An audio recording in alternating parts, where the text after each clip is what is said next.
MK കണ്ണനെതിരെ ഗുരുതരമായ ഒരു സാമ്പത്തിക ആരോപണമാണ് ഉന്നയിച്ചിരിക്കുന്നത്. നമ്മൾ ചെയ്ത തൊഴിലിനെ അവർ അപഹസിക്കുന്ന തരത്തിലാണ്. എന്താ സാമ്പത്തിക ആരോപണം? ശതകോടീശ്വരനാണ്, മുഴുവൻ ഡീലിംഗ്സ് ആണെന്നൊക്കെയാണ് പറയുന്നത്. എന്ത് ഡീലിംഗ്സ്? കോടികൾ സമ്പാദിച്ചു. ഏത് ബാങ്കിലാണ് അക്കൗണ്ട് ഉള്ളത് അത് പറയും. ഒരു 100 രൂപയിൽ കൂടുതലൊരു അക്കൗണ്ട് എനിക്ക് ഒരു ബാങ്കിലും ഇല്ല. പിന്നെന്താ എൻ്റെ പ്രശ്നം? ശരത് പറയുന്നത് ഞാൻ അങ്ങനെ പറഞ്ഞിട്ടില്ല, ഇത് മാനിപ്പുലേറ്റ് ചെയ്തതാണെന്നാണ് ശരത് പറയുന്നത്. കണ്ണനെ വിളിച്ചോ? പിന്നെ ഞാൻ എൻ്റെ സുഹൃത്ത്, എൻ്റെ നേതാവല്ലേ ഇപ്പോൾ, പാർട്ടി എൻ്റെ നേതാവാണല്ലോ. അപ്പോൾ ശരത് പറയുന്നത് ഞാനിങ്ങനെ പറഞ്ഞിട്ടില്ല. 5 കൊല്ലം മുമ്പ് ഞങ്ങൾ രാത്രി സംഭാഷണങ്ങൾ നടത്താറുണ്ട്. പിന്നെ ഇത് പറയുന്നത് ആരപ്പോൾ? നിങ്ങളൊന്ന് ആലോചിക്കണം. പണ്ട് സർദാർ ചന്ദ്രോത്തിനെ കൊണ്ടു നടന്നിരുന്നു വിമോചന സമരകാലത്ത്, പഴയ പാർട്ടിക്കാരനെ. മനസ്സിലായിട്ടില്ല? ആ കഥയൊക്കെ നിങ്ങൾക്ക് അറിയില്ല, പഴയ കഥകൾ ആലോചിക്കണം. അപ്പോൾ ഇതിലുള്ള പ്രശ്നം എന്താ? ഈ ഇവൻ പറഞ്ഞു എന്ന് പറഞ്ഞ ആളും ഇവൻ അത് വോയിസ് മാറ്റി കൊടുത്തോനും രണ്ടുപേരും പാർട്ടിയിൽ നിന്ന് ഇപ്പോൾ പുറത്ത് പോയി. ഒരാൾ പോയില്ല, ഒരാൾ പഞ്ചായത്ത് മെമ്പർ, ലോക്കൽ സെക്രട്ടറി, അവൻ പാർട്ടിയിൽ നിന്ന് രാജിവെച്ചു എന്നാണ് പറഞ്ഞത്. അവനില്ല, ഇവൻ്റെ കഴിഞ്ഞ തെരഞ്ഞെടുപ്പ് കാലത്ത് നിലമ്പൂരിൽ നടക്കുമ്പോൾ അൻവറിൻ്റെ കൂടിയായിരുന്നു, ഇപ്പോൾ അവൻ രാജിവെച്ചു എന്നാണ് പറഞ്ഞത്. അവനാണ് ഒരാൾ. രണ്ടാമത്തെ ആളും പാർട്ടിയിൽ നിന്ന് ഏരിയ കമ്മിറ്റിയിൽ കഴിഞ്ഞ ഏരിയ സമ്മേളനത്തിൽ ഏരിയ കമ്മിറ്റിയിൽ നിന്ന് ഒഴിവാക്കിയ ആളാണ്. അവൻ ഇവന് ഫോൺ സംസാരിച്ചു എന്നാണ് പറയുന്നത്. ഞാനിതൊന്നും സീരിയസ് ആയിട്ട് കാണുന്നില്ല. രാത്രി എന്തെല്ലാം സ്വപ്നങ്ങൾ ആളുകൾ കാണുന്നുണ്ട്.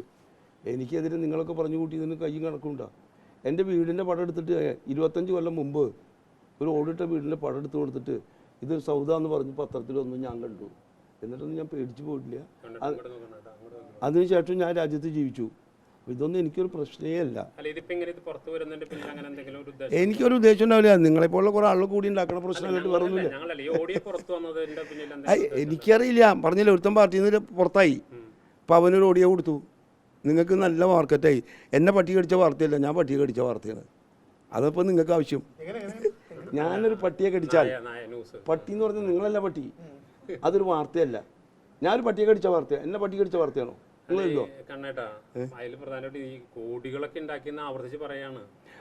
ആയിക്കോട്ടെ, അവൻ തെളിയിച്ചോട്ടെ. ഉണ്ടെങ്കിൽ അവൻ അങ്ങനെ പറഞ്ഞിട്ടില്ല എന്ന് എന്നോട് പറഞ്ഞ്. എന്നോടല്ല, ഞാൻ 1-2 ക്ലിപ്പ് കണ്ടു. അവൻ പറഞ്ഞു ഞാനങ്ങനെ പറഞ്ഞിട്ടില്ല. പിന്നെ അവന് എന്നെക്കുറിച്ച് ഒരു ആക്ഷേപം ഉണ്ടെങ്കിൽ ഇതിൽ കൂടി അല്ലല്ലോ പറയാം.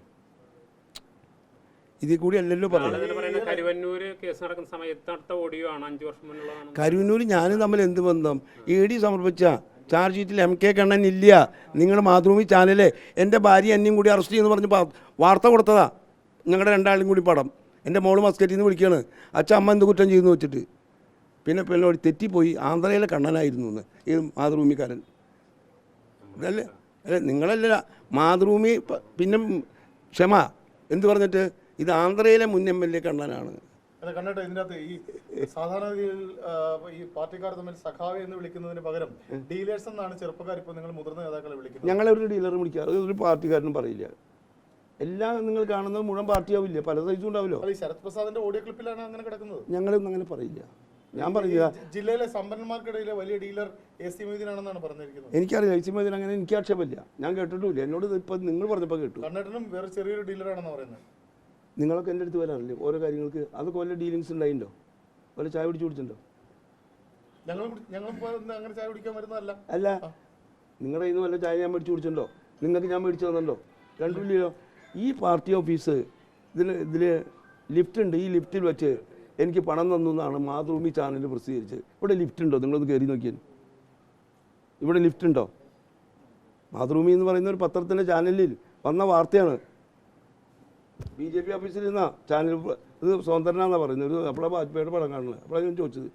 അന്ന് നിങ്ങൾക്ക് ഓർമ്മയുണ്ടാവും, ഞാൻ അവിടെ എന്നെ കാണാൻ വന്നപ്പോൾ ഇത് പ്രസിദ്ധീകരിക്കാനും പോകുന്ന നിങ്ങൾ എന്നോട് ചോദിച്ചെങ്കിൽ ന്യായമുണ്ട്. ഇതെല്ലാം കഴിഞ്ഞ് നിങ്ങൾ എന്നെ കള്ളനാക്കി ചിത്രീകരിച്ചിട്ട് പിന്നെ എൻ്റെ സ്റ്റേറ്റ്മെൻറ്റ്. ചെറുപ്പക്കാരൊക്കെ ഇങ്ങനെ പറയുന്ന ഒരു രീതി നല്ലതാണോ? പാർട്ടിക്കകത്താണെങ്കിലും സ്വകാര്യമായിട്ടാണെങ്കിൽ പോലും. അല്ലാന്ന് എനിക്കറിയില്ലല്ലോ എന്തെല്ലാം സ്വപ്നങ്ങളാണ് രാത്രി കാണുന്നു. ഈ രാത്രി സ്വപ്നം കാണുന്നതിൻ്റെ കുഴപ്പമാണോ? എനിക്കറിയില്ല. താങ്കളുടെ സാമ്പത്തിക വളർച്ചയാണ് ഓഡിയോ ക്ലിപ്പിലെ മറ്റൊരു ചർച്ച എന്ന് പറയുന്നത്. എൻ്റെ സാമ്പത്തിക വളർച്ച നിങ്ങൾ അന്വേഷിക്കുമോ? ED അന്വേഷിച്ചിട്ട് ഒരു നയാ പൈസ എൻ്റെ പേരിൽ കണ്ടുപിടിക്കാൻ കഴിഞ്ഞില്ലല്ലോ. 6 പ്രാവശ്യം ED മണിക്കൂറുകൾ എന്നെ ചോദ്യം ചെയ്തല്ലോ. എൻ്റെ ഒരു 25 കൊല്ലം 50 കൊല്ലം മുമ്പുള്ള എൻ്റെ എല്ലാം എടുത്തു. എൻ്റെ എല്ലാ ബന്ധുക്കളെയും സാധാരണ കുടുംബക്കാരെ എടുക്കാറല്ലോ. ഇത് ഞാനുമായി അകന്ന റിലേറ്റീവ് ആയിട്ടുള്ള ആൾക്കാരുടെ മുഴുവൻ എടുത്തുകൊണ്ട് പോയി. ഒരു നയാ പൈസയുടെ വിഷയം എൻ്റെ പേരിൽ ഉന്നയിക്കാനോ എൻ്റെ പേരിൽ ഒരു ചാർജ് ഷീറ്റ് തരാനോ EDക്ക് കഴിഞ്ഞില്ല. ED കഴിയാത്ത അപ്പോൾ നിങ്ങൾ കൂടി ഉണ്ടാക്കാൻ പോണേ.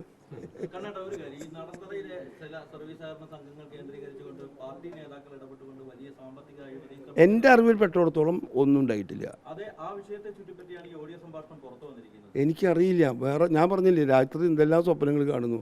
നടത്തറയിൽ ഈ മണ്ണുത്തിയിലെ പാർട്ടിയുടെ ചുമതല എനിക്കുണ്ടായിരുന്നു.